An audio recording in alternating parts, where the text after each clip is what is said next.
পদকর্তা রাধামোহন দাস আমাদের শিখিয়ে দিচ্ছেন কি চাইবে যখন ভক্তি করতে যাবে ঠাকুর ঘরে, তখন কি চাইবে।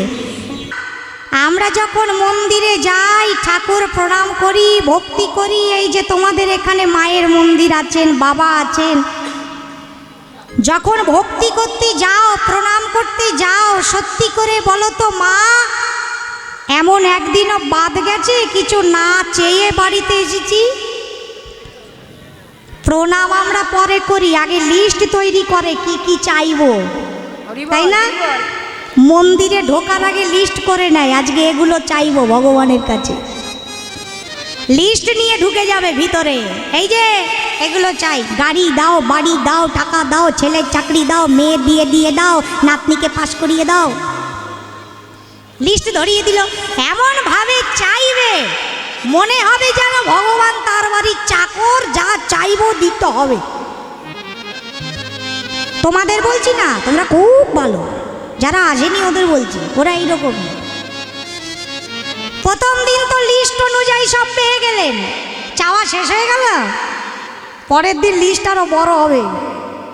একতলা ছিল দোতলা করে দাও, একটা গাড়ি ছিল আরেকটা দাও, একটা ছোট ফোন ছিল কালার দাও। তোমাদের বলি নাই, তোমরা বল। আবার দিল, চাওয়া শেষ হয়ে গেল। চাইতে চাইতে জীবনের যবনিকা পাত হয়ে যায়, চাওয়া আমাদের শেষ হয় না।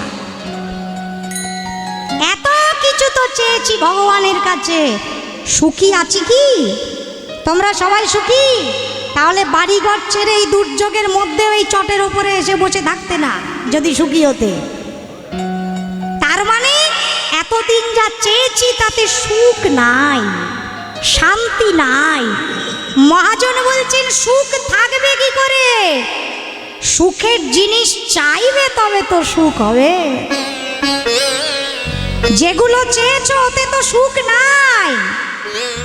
তোমাদের এখানে কি সুন্দর অনুষ্ঠান হচ্ছে, এত ভক্তের আগমন হয়েছে, এত কীর্তনিয়াগণ এসেছেন, কত কীর্তন হচ্ছে, আনন্দ হচ্ছে।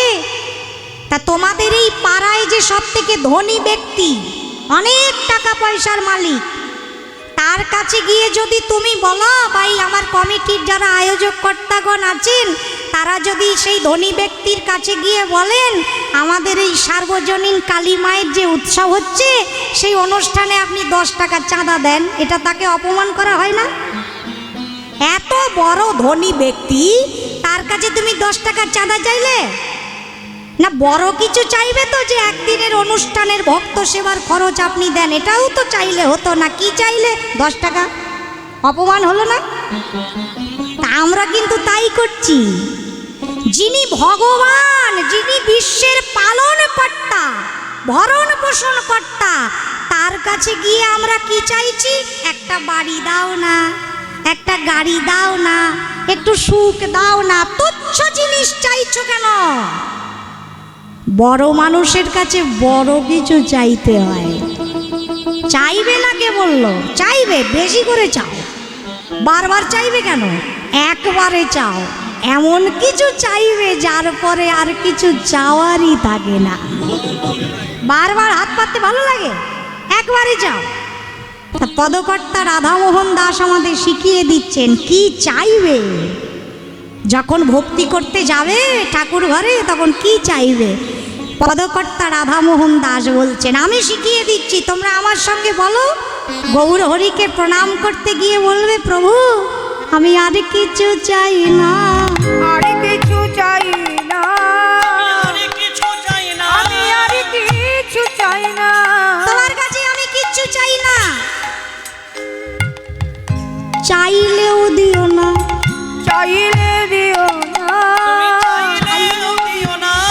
চাইলেও দিও না। আমি তো তোমার কাছে টাকা পয়সা বাড়ি গাড়ি চাইতেই পারি, কিন্তু তুমি তো জানো আমার কতটুকু দরকার, ততটুকুই দিও। আমি যদি বেশি চাই, দেওয়ার দরকার নেই, দিবে না, তবে একটা জিনিস দিও যেটা আমার লাগবেই লাগবে। কি লাগবে? শুধু তোমার চরণ সেবা দিও আর কিছু দিও না। চরণের সেবা দিও আর কিছু চাই না। তোমার চরণ সেবা দিও মায়ার কিছু দিও। তোমার চরণের সেবা দিও আর কিছু চাই না। প্রতি জন্মে জন্মে প্রতি জন্মে জন্মে প্রতি জন্মে জন্মে প্রতি জন্মে জন্মে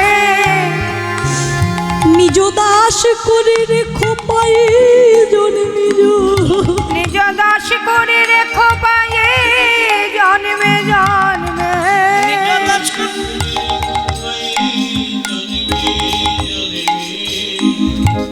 দাস করে রেখো পায়ে জন্মে জন্মে। অনুগত করে নিও প্রতি জন্মে জন্মে। অনুগত করে নিও জন্মে জন্মে। তুমি নিজ দাস করে নিও প্রতি জন্মে জন্মে। নিজ দাস করে নিও জন্মে জন্মে। শুধু ওই চরণের সেবা দিও প্রতি জন্মে জন্মে।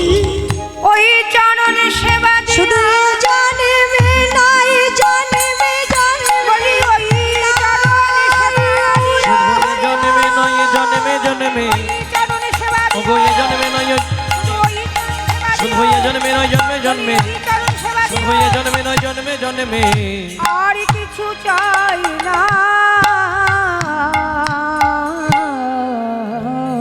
রাধা মোহন পহুচিত অভিলাষই সই চরণ যেন।